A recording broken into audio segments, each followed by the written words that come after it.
de 2019. O que seria oportuno para uma pregação no primeiro sábado do ano? No ano passado, nesse período, Deus me deu a bênção de fazer aqui uma semana de oração. Em janeiro do ano passado, eu estive aqui durante uma semana, todos os dias pregando. Recordo-me perfeitamente da igreja, do período daquela semana. E no mês de setembro, eu estive aqui no dia 22, no Dia Mundial dos Desbravadores, fazendo também a programação dos desbravadores. Eu agradeço a Deus por esta igreja brasileira aqui em solo americano, tão pujante, riquíssima em música. Quando eu vejo, cada vez que eu venho aqui, um grupo diferente está tocando, está cantando, eu fico muito feliz em ver essa qualidade musical. Porém, por todas as igrejas de língua portuguesa que eu passei aqui nos Estados Unidos, é a igreja que eu vi com o clube de desbravadores mais bem elaborado, e um clube de desbravadores e aventureiros. Deus seja louvado por isso. Eu fiquei muito feliz quando eu vi aqui o grande clube de desbravadores e aventureiros para uma igreja estrangeira. É um número muito especial. E nesse momento que vamos abrir a palavra de Deus, vamos orar para que o poder do Espírito Santo esteja em nossa vida nesse momento. Tire o cansaço, o sono, qualquer outra distração e dê a bênção, dê a graça de sermos promotores do Evangelho que nesta manhã vamos abrir. Para tanto, abra sua Bíblia e juntos vamos ler o texto de 2 Timóteo, no capítulo 4. Segunda carta de Paulo a Timóteo, no capítulo 4. E antes da leitura, eu gostaria de fazer uma oração pedindo a bênção de Deus por esse estudo, por esse momento. Vamos orar. Querido e bom Deus, neste momento abrimos a Tua palavra. Não são ideias nossas, não são conceitos humanos, é a palavra de Deus que perdura há milênios, trazendo verdades tão oportunas para aquele tempo e principalmente nos dias que estamos vivendo. Que a leitura destes textos possam atingir profundamente o nosso coração. E por favor, ó Pai, mais uma vez suplicamos, não fale este falho e pecador ser humano nenhum conceito próprio, esvaziado do orgulho, da vaidade, da soberba, possa trazer uma mensagem exclusivamente vinda do trono de Deus. Pois em nome de Jesus suplicamos e agradecemos. Amém. 2 Timóteo, capítulo 4, versículos 1 em diante, Paulo, escrevendo para um jovem pastor, escreveu: Conjuro-te, pois, diante de Deus e do Senhor Jesus Cristo, que há de julgar os vivos e os mortos na sua vinda e no seu reino, que pregues a palavra, instes a tempo e fora de tempo, redargue-as, repreendas, exortes, com toda longanimidade e doutrina. Porque virá tempo em que não sofrerão a sã doutrina, mas tendo comichão nos ouvidos, amontoarão para si doutores conforme as suas próprias concupiscências. Versículo 4. E desviarão os ouvidos da verdade, voltando a fábulas. Preste atenção nessa parte. Desviarão os ouvidos da verdade, voltando às fábulas. Mas tu, Timóteo, sê sóbrio em tudo, sofre as aflições, faze a obra de um evangelista, cumpra o teu ministério. Conselho pesadíssimo para um jovem de aproximadamente 20 anos. Um jovem que estava acompanhando o apóstolo Paulo em suas viagens e agora é comissionado para uma tarefa dificílima, ser pastor na cidade de Éfeso. Éfeso, uma cidade progressista, da província proconsular romana, que hoje está no território da Turquia. Éfeso era uma cidade que detinha em seu território uma das 7 maravilhas do mundo antigo. Quem chegasse pelo mar Egeu, a milhas náuticas, veria em terra e à distância do mar um grande templo de mármore polido branco, uma altura elevada, uma das 7 maravilhas do mundo antigo, o templo da deusa Diana. O templo da deusa Diana estava na cidade de Éfeso.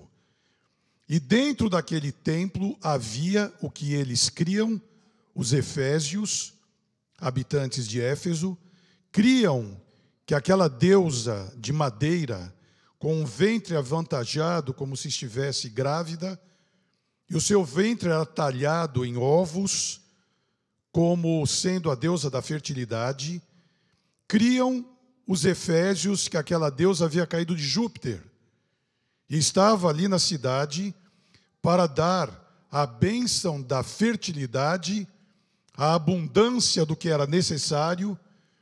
E eles vendiam naquela cidade um homem chamado Demétrio, e o seu nome está na Bíblia, vendiam estatuetas da deusa Diana de aproximadamente 30 centímetros de prata. Era um comércio extraordinário.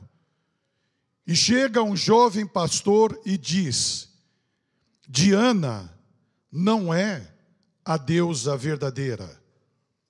O verdadeiro Deus é aquele que eu vou apresentar a vocês. Lembrando-se Timóteo, ao estar em Éfeso, do que Paulo havia dito. Pregue a palavra. Você vai sofrer aflições. Você vai ser perseguido. Mas você deve pregar a tempo e fora de tempo. O que é pregar a tempo?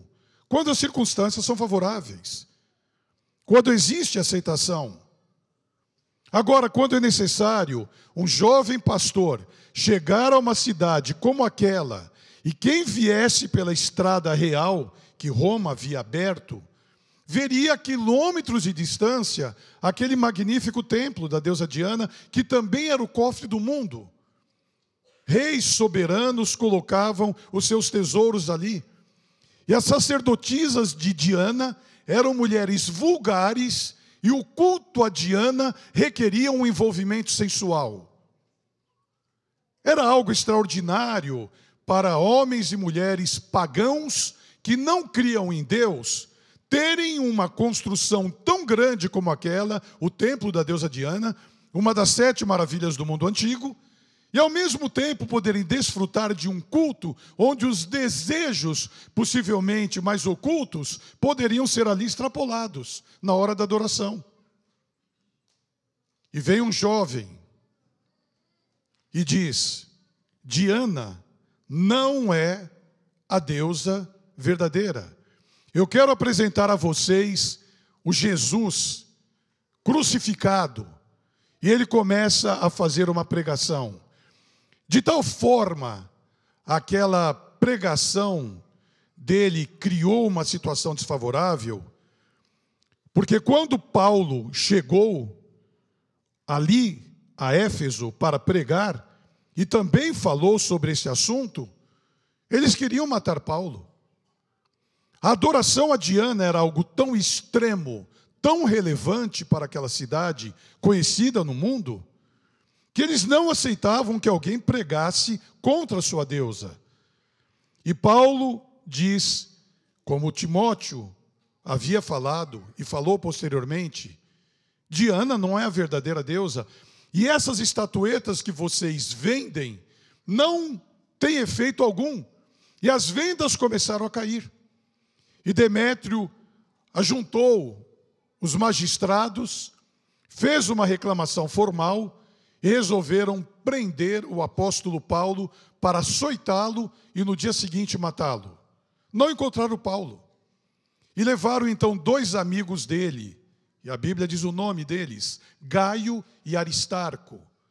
Levaram esses 2 amigos de Paulo em praça pública e gritaram durante horas: grande é Diana dos Efésios, grande é Diana dos Efésios. Por horas gritaram. E Timóteo, pregando em Éfeso, é uma pregação fora do tempo.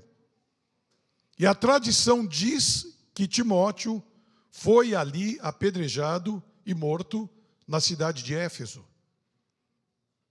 Quando eu vejo este relato da Bíblia, da Palavra de Deus, eu remonto a minha mente a quase 2000 anos atrás. E Paulo está dizendo para Timóteo, vai chegar um momento em que a sã doutrina não vai ser aceita.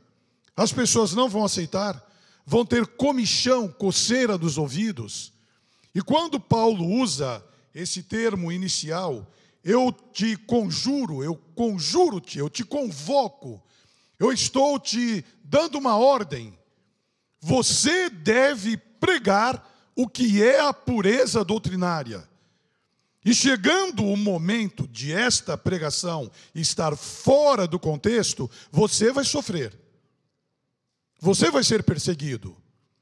Eu venho no primeiro sábado de 2019 e conto essa história. Uma história extraordinária de um jovem chamado Timóteo, que, de acordo com a tradição, foi ali morto por apedrejamento. E nós contamos essa história bonita, agradecemos a Deus, nos abraçamos e vamos embora. Porém, a palavra de Deus é para todos os tempos. Não é pertinente apenas para a parte histórica que acabamos de contar, uma pequena parte dela. Pregar a palavra a tempo e fora de tempo é uma tarefa nossa hoje. E no primeiro sábado de 2019, eu quero dizer à minha querida igreja, que aqui está, aos amigos que nos ouvem, que não é, em hipótese alguma, motivo de confronto ou de retaliação, ou colocar palavras que possam atingir pessoas e irmãos queridos que não são da nossa religião. Portanto, eu vou usar a mídia para apresentar alguma coisa que já aconteceu. E um fato histórico, ele é inquestionável. E ao mencionar alguns textos da Bíblia e fazer algumas alusões proféticas e citar algumas religiões, o objetivo é alertar a igreja para aquilo que nós estamos vivendo hoje. Portanto, aqui presentes estão irmãos queridos em Jesus, católicos, protestantes, pentecostais, que são nossos irmãos em Jesus, que nós amamos. Mas eu gostaria, nesta manhã, de apresentar como título do sermão, que foi já enviado para a igreja, o título é Fora de Tempo. E a palavra de Deus me orienta a dizer algo que a profecia nos apresenta para o tempo do fim. Quando a Bíblia e o apóstolo Paulo diz que nos últimos dias surgiriam homens e mulheres que perderiam o afeto natural. O que é o afeto natural? É você ter os seus consanguíneos na mais alta estima, a ponto de você dar a vida pelo próprio filho, pelo cônjuge, pela esposa. Você amar aquele que é seu, naturalmente. Mas a profecia diz que levantar-se-ia pai contra filho, filho contra pai, irmão contra irmão.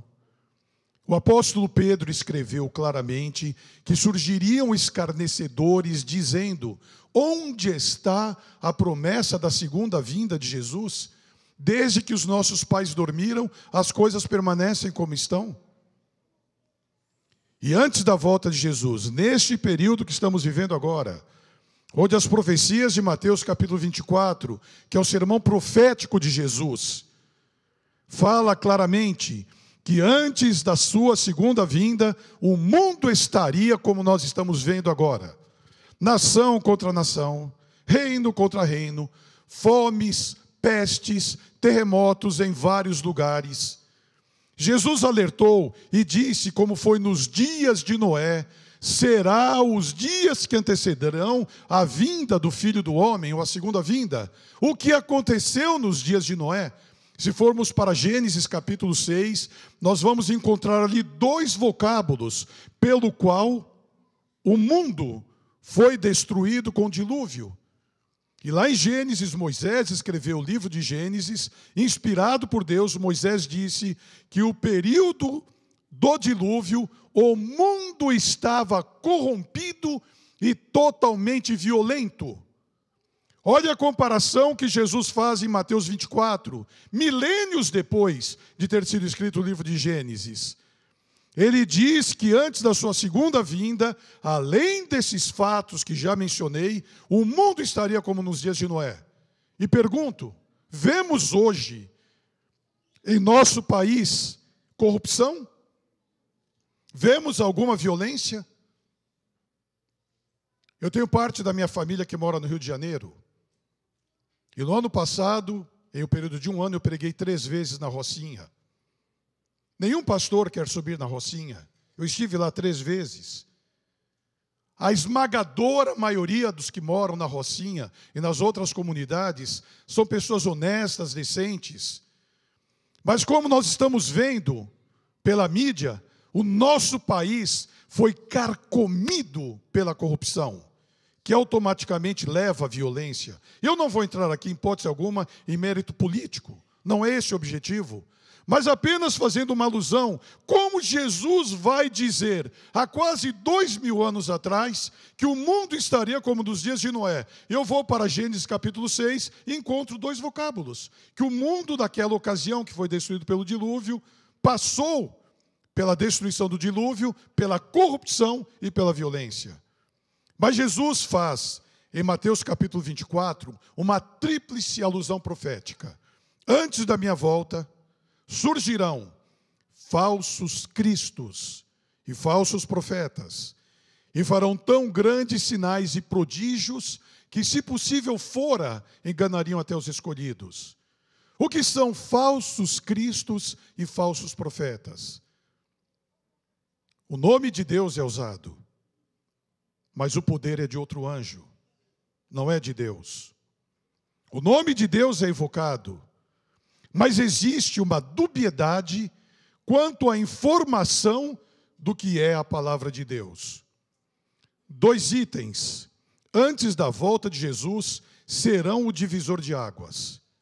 2, o dia de guarda e a mortalidade da alma. 2 itens. O dia de guarda, por quê? Podemos guardar qualquer dia? Mortalidade ou imortalidade da alma, o que tem isso a ver? São fatores de alicerce imprescindíveis para a compreensão do que se requer antes da volta de Jesus, daqueles que se propuseram, de acordo com o Apocalipse, guardar os mandamentos de Deus e ter o testemunho de Jesus. Quando eu vou para esta questão da mortalidade ou imortalidade da alma, isto é, a pessoa quando morre, o que acontece com ela? Para onde ela vai?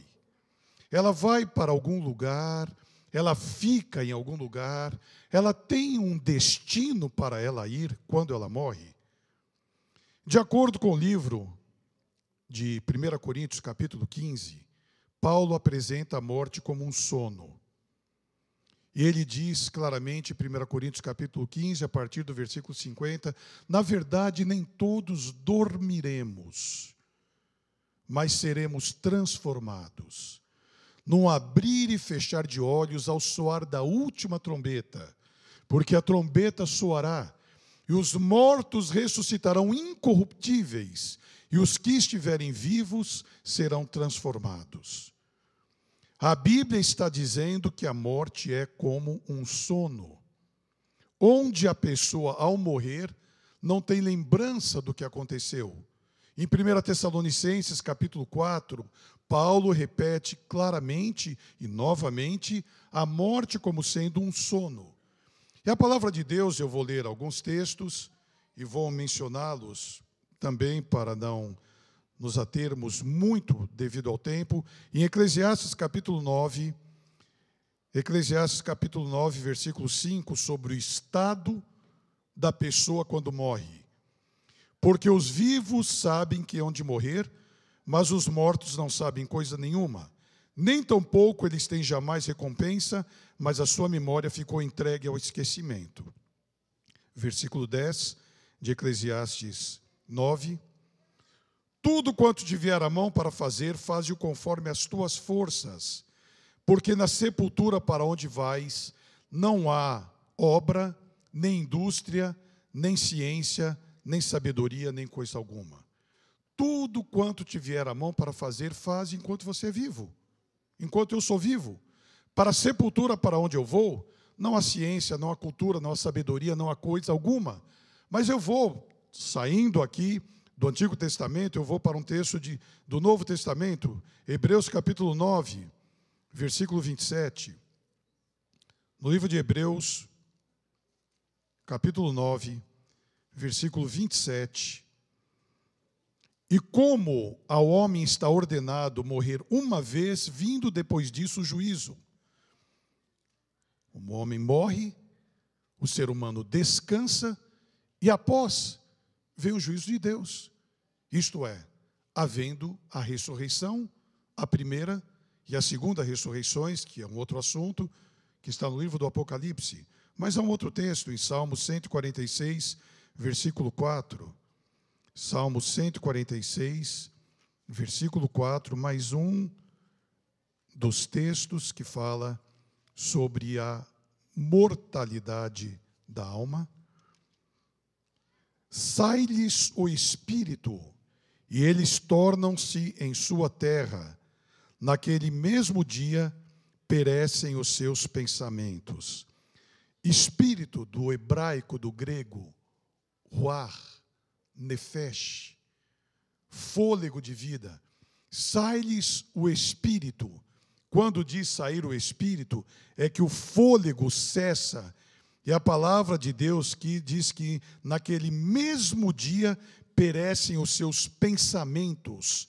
Não tem lembrança, não há cultura, não há nada que possa trazer para o mundo dos mortos o que ocorreu entre os vivos. Um outro texto do livro de Salmos, agora no capítulo 115, versículo 17. Salmo 115, 17. Os mortos não louvam ao Senhor, nem os que descem ao silêncio. Claramente identificado, os mortos não têm nenhuma consciência. Eles não podem louvar, eles não podem receber, eles não podem fazer doação nenhuma. E o principal texto está ligado a Jesus. Quem seria a pessoa mais preparada, mais íntegra, mais santa, mais pura para morrer e ir para o céu, senão Jesus, que não teve pecados? E sobre isto, a Bíblia fala.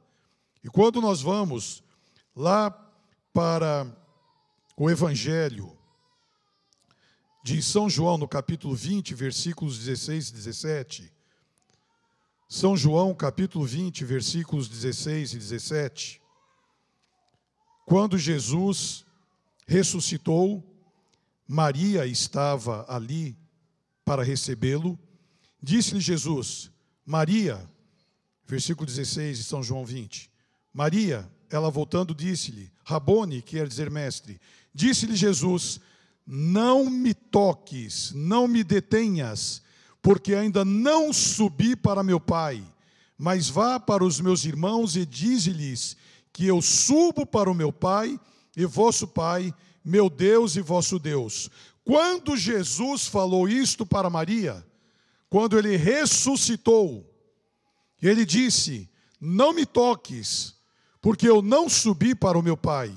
Se a pessoa quando morre vai para o céu, por ser boa, para os céus, ou vai para o inferno por ser má, não é uma doutrina bíblica. A doutrina do inferno ou do céu após a morte não é bíblica. A pessoa, quando morre, de acordo com os textos que eu li e os que eu mencionei de 1 Coríntios, capítulo 15, e de 1 Tessalonicenses, capítulo 4, são claros em dizer: quem morreu está no esquecimento. Por quê? Nós temos isto como uma questão muito importante. Porque Satanás procura desvirtuar, tirando da mente das pessoas o único intercessor, que é Jesus, que morreu, ressuscitou, foi para os céus e disse que estaria intercedendo por nós até a segunda vinda. E foi criado, e eu vou afirmar e respeitosamente, pela Igreja Católica, a questão dos santos. E eu não estou cometendo nenhum assinte, nenhum confronto. A Igreja Católica fala claramente sobre isto, que a questão dos santos é algo que foi criado pela Igreja Católica. E ao criar a ideologia dos santos, isto é, a pessoa quando morre vai para os céus, espalhou-se pelas igrejas protestantes e pelas igrejas pentecostais, pelas igrejas cristãs. Eu estive, alguns anos atrás, na rede RIT TV, e fui chamado pela diretoria da RIT TV para debater ou comentar o assunto sobre a mortalidade da alma. E havia um líder religioso que estava ali, dando informações sobre a imortalidade da alma. E ele disse: a pessoa quando morre e fez a vontade de Deus, vai para alegrar-se com os anjos, com o Senhor nos céus.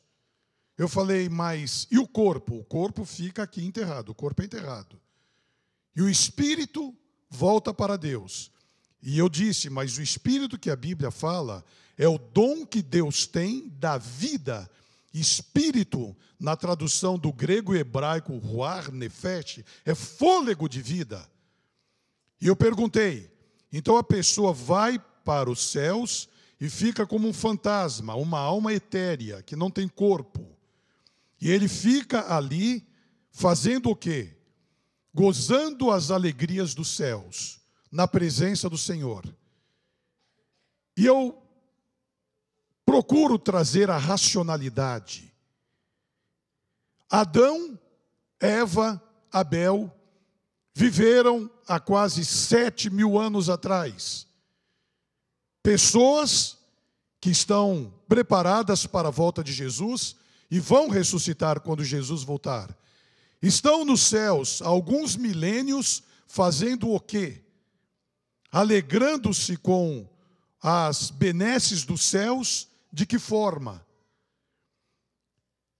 E Abraão, e Noé, e Davi, os heróis da fé de Hebreus capítulo 11, todos que a Bíblia diz que pregaram aquela promessa da volta de Jesus, mas não a receberam, porque Jesus ainda não havia voltado no período deles, estão nos céus há milênios. E este líder religioso, então, na última etapa da programação, ele tinha a tréplica, eu não poderia falar depois. E ele aproveitou para dizer: quando Jesus voltar, todos esses espíritos que estão nos céus voltarão com ele. E eu queria falar que isto é uma doutrina espírita, onde a ideia de que os espíritos vão reencarnar em corpos ressuscitados não é bíblico. Porque a Bíblia fala da ressurreição. E a Bíblia diz claramente em Mateus capítulo 17 que Jesus voltará com anjos e não com espíritos que morreram e estão há milênios nos céus. Quando a Bíblia diz em Mateus capítulo 17 que Jesus vai voltar nas nuvens dos céus acompanhado de anjos, este líder religioso não disse isto, não disse que Jesus voltaria com anjos. Ele disse que os espíritos aos milhões voltariam com Jesus e iriam incorporar-se nos corpos que ressuscitaram. Há uma questão que é extremamente muito pequena, parece-me, aos olhos dessa ideologia, porque não pensamos a seguinte questão. A Bíblia diz que quando Jesus voltar, ele virá para dar o galardão. O galardão é prêmio. Se a pessoa, quando morre, foi para os céus e já recebeu o galardão, para que Jesus vai voltar? A pessoa já recebeu o galardão? Já foi para os céus? Para que Jesus vai voltar? Já está lá. Quando eu creio na imortalidade da alma, eu anulo a volta de Jesus. Ou então eu apresento que a volta de Jesus será desta maneira, que não é bíblica. E quem estava debatendo comigo era um pastor batista. Era um pastor batista. O protestantismo praticamente deixou de existir. Em 1999, a Igreja Luterana assinou um documento com o Vaticano, onde aceitava fazer parte do ecumenismo diretamente. Eu estou citando datas, lugares. 5 anos depois, a Igreja Metodista, da mesma forma. Quando a Igreja Católica prega a respeito da imortalidade da alma, tem como objetivo trazer os santos para serem os intercessores. E a Igreja Católica, volto a repetir com todo respeito e amor aos meus queridos irmãos católicos. Quando a Igreja diz claramente sobre a intercessão de Maria, dos santos, está apresentando sempre em primeira instância a intercessão de quem, de acordo com a Bíblia, a palavra de Deus, não foi para os céus. A Bíblia diz que Jesus foi para os céus e Ele é o nosso intercessor. O nosso intercessor é Jesus, não é Maria, não é nenhum dos apóstolos que foram canonizados posteriormente pela Igreja Católica, nenhum dos santos, onde todos eles têm um papel na Igreja Católica de intercessão. Isso é claro quando nós chegamos na catedral lá do Vaticano. Encontramos ali todos os santos, a igreja fala claramente. E o que eu vou dizer agora, eu falo com todo amor, com todo respeito. É uma das grandes armadilhas de Satanás, porque quando eu estava na televisão fazendo esse debate que acabei de dizer agora, e um pastor batista disse que espíritos reencarnados, espíritos que estão lá nos céus, virão com Jesus e irão incorporar-se ou reencarnar em corpos que ressuscitarão, e é uma doutrina espírita, onde existe a dubiedade que é apresentada em Apocalipse, capítulo 16, que eu vou mencionar esse verso, não está ligado ao texto bíblico, onde apresenta Jesus como intercessor. Ora, se Maria é intercessora, os apóstolos são intercessores, como eles têm aparecido em vários lugares para pessoas? Eu peço licença, humildemente e com todo amor, para dizer o que eu vou falar agora. Há 3 anos atrás, eu fiz o batismo de um senhor português, fervoroso, adepto de Maria. E quando eu digo isso, eu falo com amor, porque milhões de pessoas e mais de 1 bilhão de católicos no mundo acreditam. E eu não posso dizer o que vou falar, a não ser por uma única razão, que é o título do sermão dessa manhã: fora de tempo. Os nossos púlpitos têm sido ocupados para pregações de autoajuda, para pregações históricas, superficiais, onde após 2 semanas nos perguntamos em casa o que foi mesmo que foi pregado na igreja. E o que eu vou dizer agora, para o contexto atual, ecumênico que nós estamos vivendo, onde o Papa Francisco convocou abertamente, não somente os católicos, mas os cristãos do mundo, para unirem-se à Igreja Católica, formando o ecumenismo, que é a união das igrejas, onde tem como objetivo ter um Deus para todos, que é o Deus que todos cremos, ter um pastor, que é o Papa, e ter uma religião, que é a católica. Então o Papa Francisco está indo ao mundo, e o que eu estou dizendo está na mídia, convocando os cristãos católicos e cristãos de outras religiões para aderirem ao ecumenismo. E ao pregar sobre Maria, mais de 1 bilhão de pessoas acreditam. E o que eu vou dizer agora, de acordo com o texto inicial de 2 Timóteo capítulo 4, é fora de tempo. Porque este senhor católico fervoroso, durante 30 anos, todos os natais, havia na mesa do Natal uma estatueta de Maria. E ele chegou para mim e falou: pastor, eu frequento a igreja há vários anos, a minha filha é batizada, a minha esposa, o meu genro, mas eu não consigo deixar de acreditar em Maria. Ela não apareceu para os pastorinhos lá em Portugal. E naquele momento, eu olhei o rosto dele com uma sinceridade tão grande. Eu disse: sim, Maria apareceu para os pastorinhos lá em Portugal. Você acredita? Eu falei: acredito. Sério, pastor? Eu falei: sério. Ele falou: mas como? E a primeira vez em meu ministério, eu estou começando agora o meu 39º ano de ministério. E foi a primeira vez que veio à minha mente esta informação. E eu disse para ele: o senhor lembra o que a Bíblia diz quando Jesus começou o ministério dele? Ele foi para o deserto e foi tentado durante 40 dias, jejuou durante 40 dias para começar o seu ministério. Lembra disso? Lembro. Quem apareceu para Jesus no deserto da tentação? Um anjo poderoso. E a Bíblia diz quem era aquele anjo que apareceu para Jesus e questionou a divindade dele, dizendo: se tu és o Filho de Deus, faze com que essas pedras se transformem em pães. Aquele anjo, quem era? E ele respondeu: Satanás. Satanás tem poder de transformar-se em anjo de luz. E a Bíblia é clara em falar sobre isso.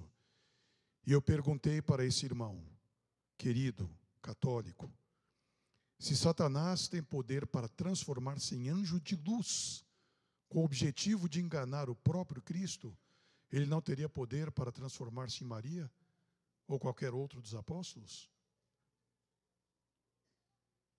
Quero ser batizado, pastor. E eu fiz o batismo dele em meu último ato pastoral antes de aposentar-me, há 3 anos atrás.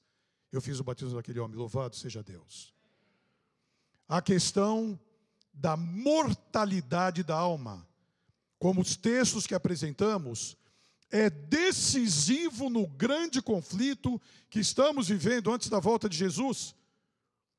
Toda a mídia apresenta o contrário, de formas muito sutis para as crianças, através de todos os programas da Disney, que eu estive lá essa semana, levei os meus netos, estive com eles, e a partir de hoje, eu não havia ido nas vezes que fui à Disney, na maioria daqueles brinquedos, eu não havia ido, e eu vi algumas coisas dessa vez, que eu fiquei pasmo.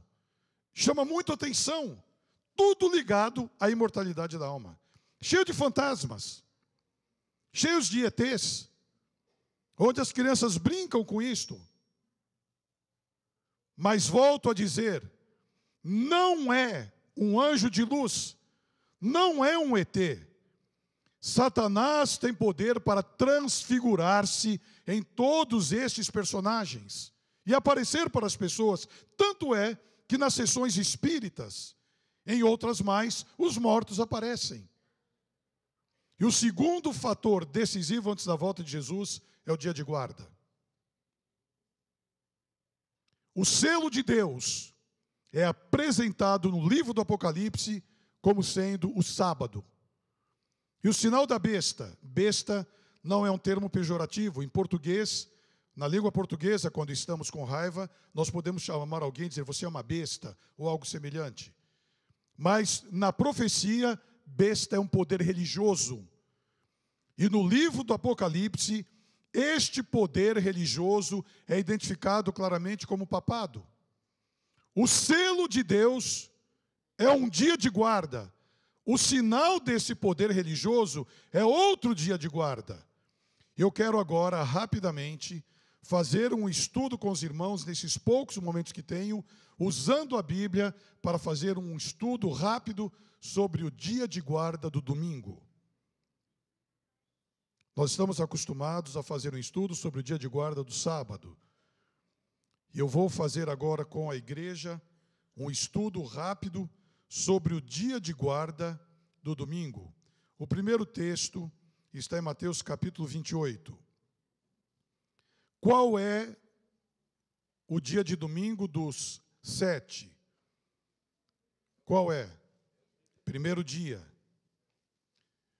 Todas as vezes que eu for ler primeiro dia, que é domingo, os textos que eu vou ler, todos que eu for ler, no original grego, que a Bíblia foi escrita, esta parte da Bíblia, o termo para primeiro dia da semana, ou domingo, é Remiaton Sabatós, que traduzido do grego quer dizer primeiro dia depois do sábado. Primeiro texto, Mateus 28, versículo 1. E no fim do sábado, quando já despontava o primeiro dia da semana, Maria Madalena e a outra Maria foram ver o sepulcro. Aqui está dizendo alguma coisa para ser guardado o dia de domingo? Eu vou ler novamente. Acompanhe, por gentileza, que eu vou usar a Bíblia. No fim do sábado, quando já despontava o primeiro dia da semana, Maria Madalena e a outra Maria foram ver o sepulcro. Outro texto, Marcos 16, 2. Marcos capítulo 16, versículo 2, está logo aí na frente desse texto de Mateus. E no primeiro dia da semana foram ao sepulcro de manhã cedo, ao nascer do sol. Aqui está dizendo alguma coisa para guardar o domingo? Versículo 9, o terceiro texto. E Jesus, tendo ressuscitado na manhã do primeiro dia da semana, apareceu primeiramente a Maria Madalena, da qual tinha expulsado 7 demônios. Há alguma alusão para a guarda? Então eu vou citar o último documento que João Paulo II fez. Quando é apresentada uma encíclica papal, e está na internet, é um documento de 40 e poucas páginas, é um documento católico, falando sobre a ressurreição de Jesus. E os outros textos eu vou mencionar, também falam sobre a ressurreição de Jesus, no primeiro dia da semana, ou guardar as ofertas no primeiro dia da semana. Dos 8 textos que são apresentados na Bíblia, nenhum deles fala sobre o domingo, por uma razão. Não existe a palavra domingo na Bíblia. Eu rasgo a minha credencial de pastor, que uso há 39 anos, se alguém me mostrar um texto na Bíblia que fale sobre o domingo. Não há nenhum texto. Eles apresentam o termo grego Remiaton Sabatós, primeiro dia depois do sábado. João Paulo II, em sua última encíclica papal, ele começou a falar sobre o dia de guarda. E quando eu li este documento, há vários anos atrás, logicamente antes da sua morte, ele começou dizendo, o dia de guarda é o sábado. A hora que eu comecei a ler, eu estranhei. E fui lendo. E os amigos podem procurar a última encíclica papal de João Paulo II. O dia de guarda é o sábado. O mandamento foi dado para a guarda do sábado. Quando o mundo foi criado, em 6 dias fez o Senhor os céus e a terra, e ao 7º dia descansou. Os profetas guardaram o sábado. Os reis guardaram o sábado. E ele fez um histórico do Antigo Testamento e passou para o Novo Testamento. E ao passar para o Novo Testamento, ele disse: os discípulos guardaram o sábado. Jesus guardou o sábado. E quando Jesus morreu e ressuscitou, acabei de ler agora no primeiro dia da semana, quando Jesus morreu e ressuscitou, com a ressurreição de Jesus, criou-se um novo sábado. É uma doutrina exclusivamente católica. E a Igreja Católica diz claramente que os cristãos protestantes, evangélicos, pentecostais, que guardam o domingo, o fazem em homenagem à Igreja Católica. Esse programa está sendo gravado. Esse sermão está sendo gravado. E os irmãos vão encontrar, os amigos vão encontrar documentos da Igreja Católica, onde é dito claramente que as outras igrejas que guardam o domingo o fazem em homenagem à Igreja Católica. Esse é o motivo pelo qual nós não vemos um padre debatendo sobre o dia de guarda. E eu fui chamado outra vez para esse programa da RIT TV para falar sobre o sábado. E quem estava debatendo comigo, falando sobre o domingo, era um pastor batista. E ele estava dizendo que o dia de guarda verdadeiro era o domingo. E eu estava dizendo que era o sábado. E quando eu faço uma pergunta que ela não é sutil e nem precisa ser inteligente, é apenas um argumento bíblico, histórico. Jesus morreu, ressuscitou e ficou 40 dias aqui na terra, antes da sua ascensão. E a ascensão, que está em Mateus capítulo 28, diz a última instrução de Jesus. E a última instrução em Mateus 28 foi: ide por todo o mundo, pregai o evangelho, e quem crer e for batizado será salvo. Foi a última instrução de Jesus. Ele deu outras mais. Porém, nenhuma vez ele falou: vou para o Pai, e com a minha ressurreição criei um novo sábado. Com a minha ressurreição no domingo, o domingo deve ser guardado. Jesus não falou. Ele não disse isto. E o apóstolo Paulo, que veio após Jesus, que escreveu a maioria dos livros do Novo Testamento, ele guardava o sábado, de acordo com o mandamento. Ele ia à igreja de acordo com o mandamento do dia de sábado. Portanto, seria a maior pegadinha cristã Jesus ir para o céu e não dizer que havia mudado.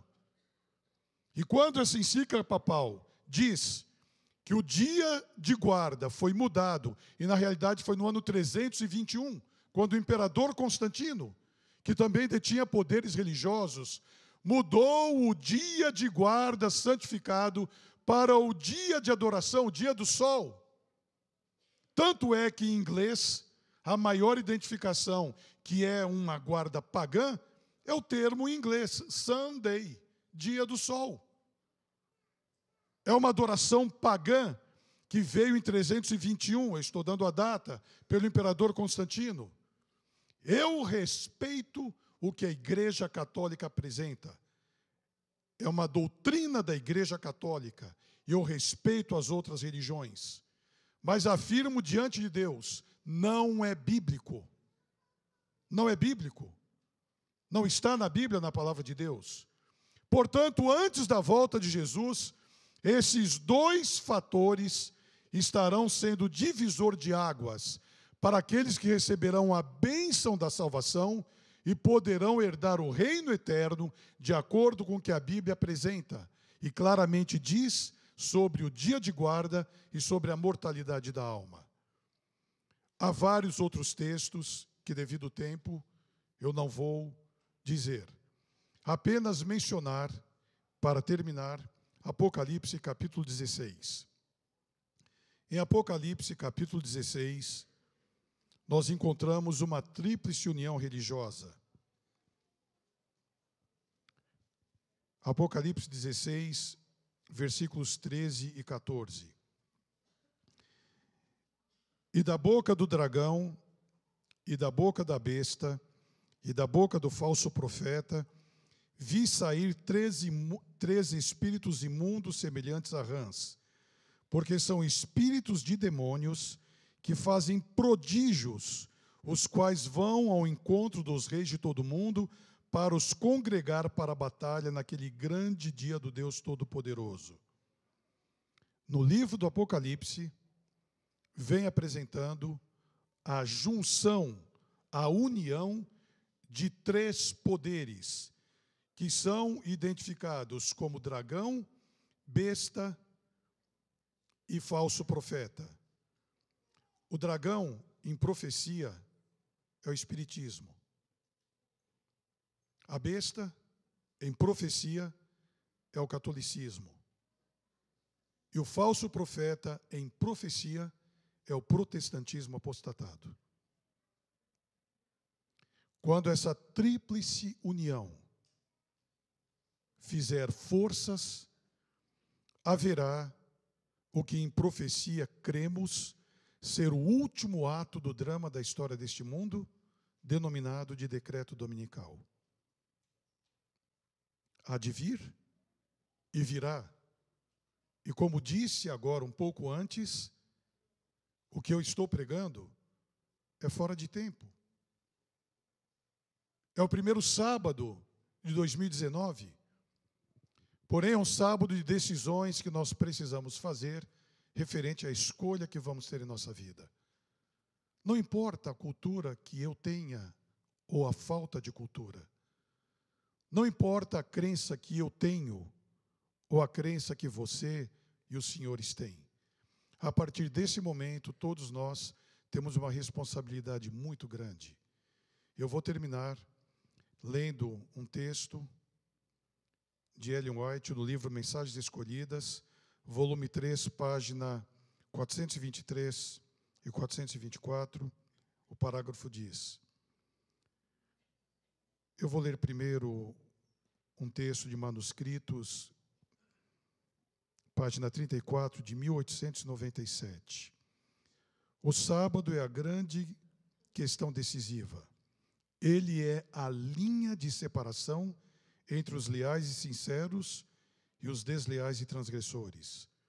Este sábado foi ordenado por Deus, e os que afirmam ser observadores dos mandamentos e creem que estão agora sob a proclamação da terceira mensagem angélica, verão a parte importante que o sábado do 4º mandamento mantém nessa mensagem. Ele é o selo do Deus vivo.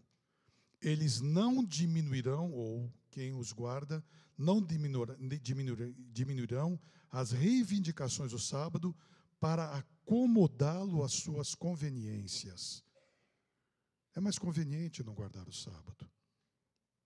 É mais conveniente aceitar o que todos aceitam. E o último texto, Mensagens Escolhidas, volume 3, página 423 e 424.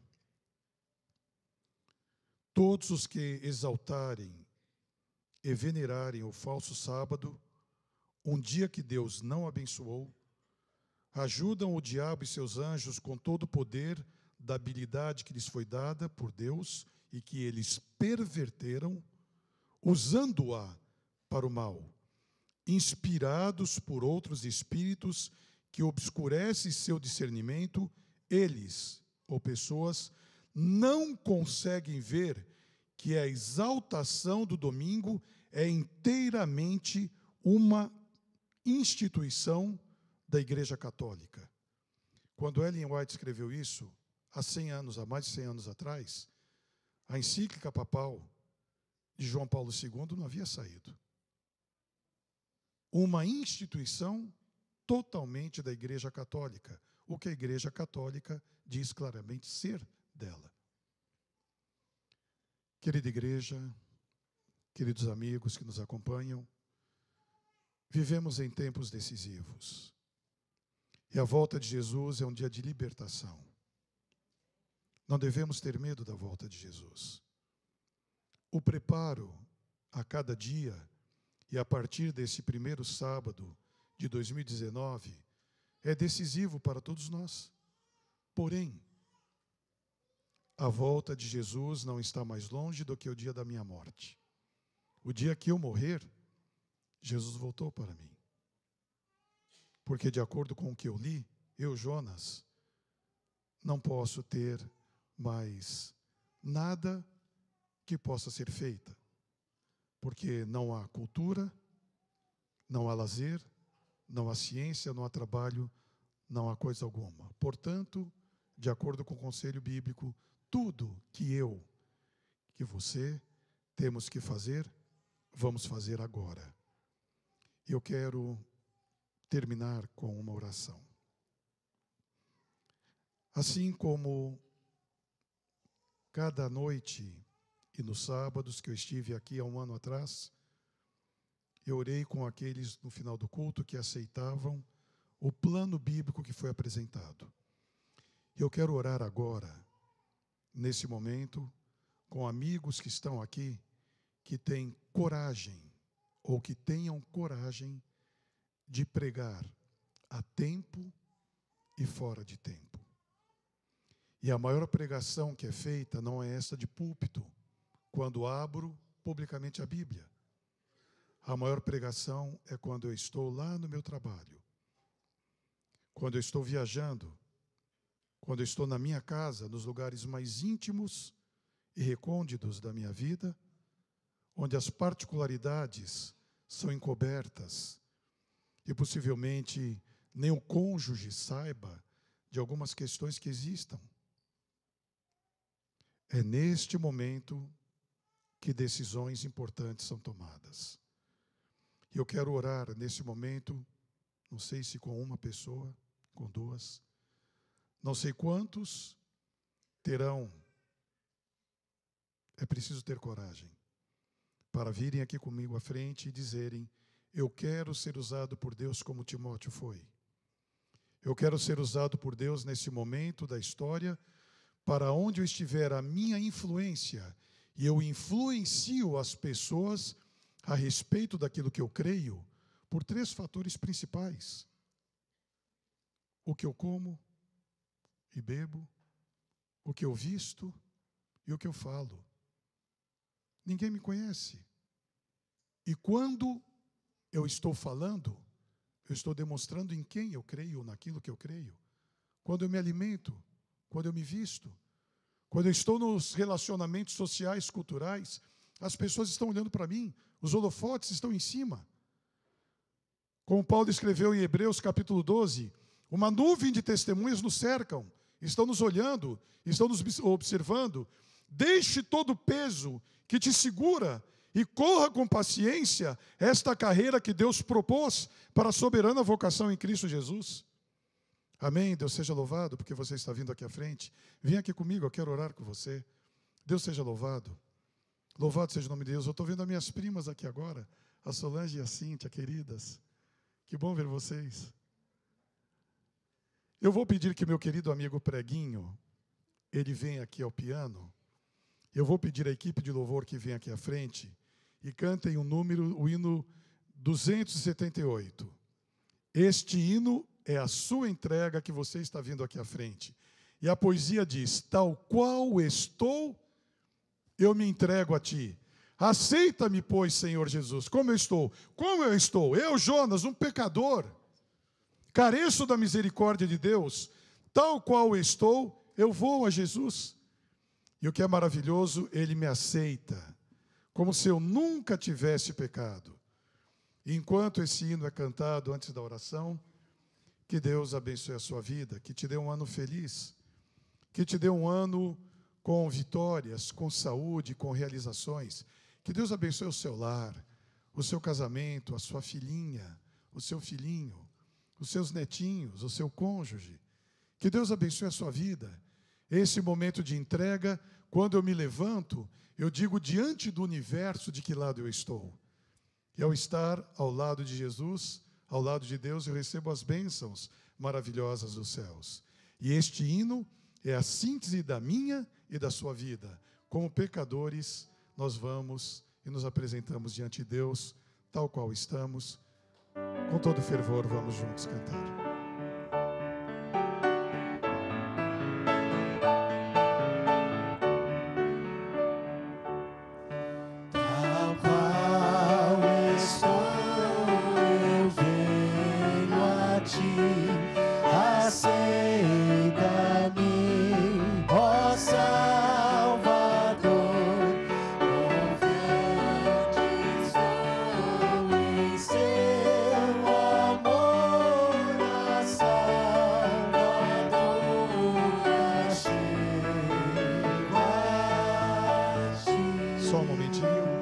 É possível colocar o hino 278 no telão do Inário Adventista? É possível?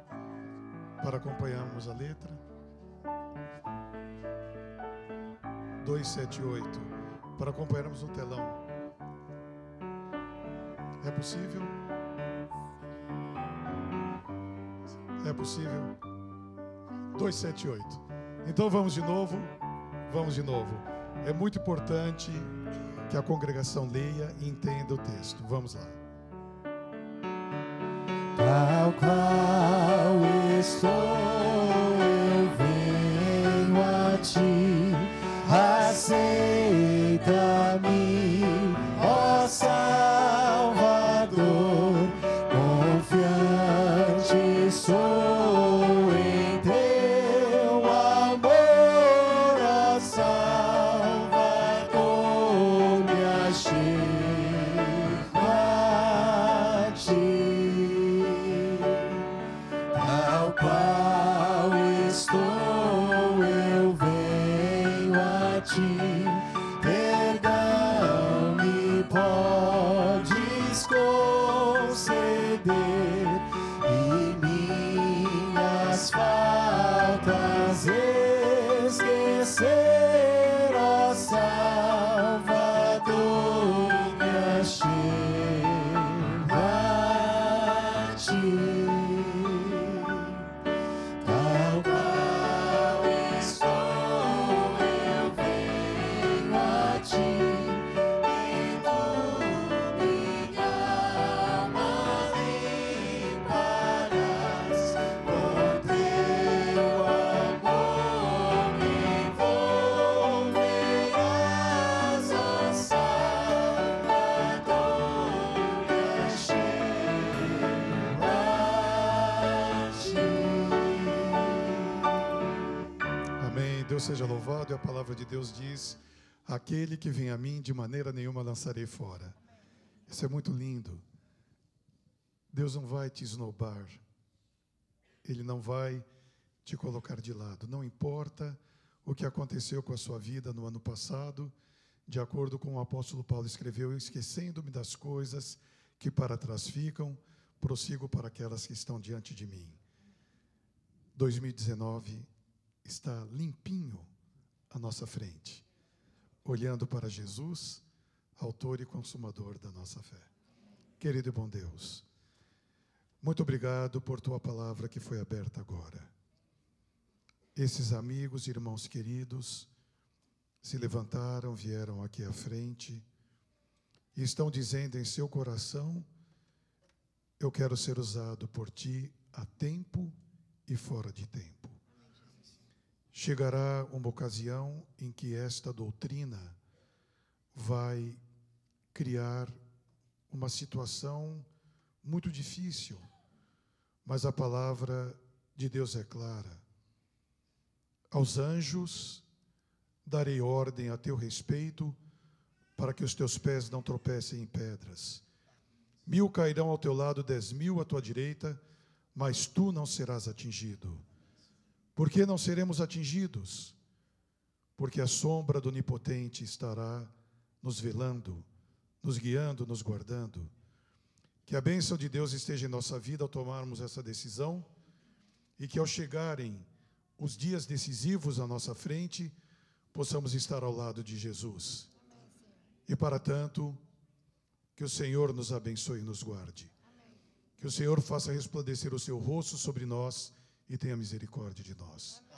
Que o Senhor nos olhe agora com muito amor e nos dê a bênção do perdão, a bênção da paz, a bênção do puro e do verdadeiro amor e a bênção do preparo para a volta de Jesus. E em seu nome suplicamos agora e para sempre. Amém. Abrace quem está do seu lado. Deseje as bênçãos de Deus, a força para ser uma testemunha viva desse amor a tempo e fora de tempo. Um feliz ano. Bênçãos de Deus para a sua vida. Que Deus abençoe.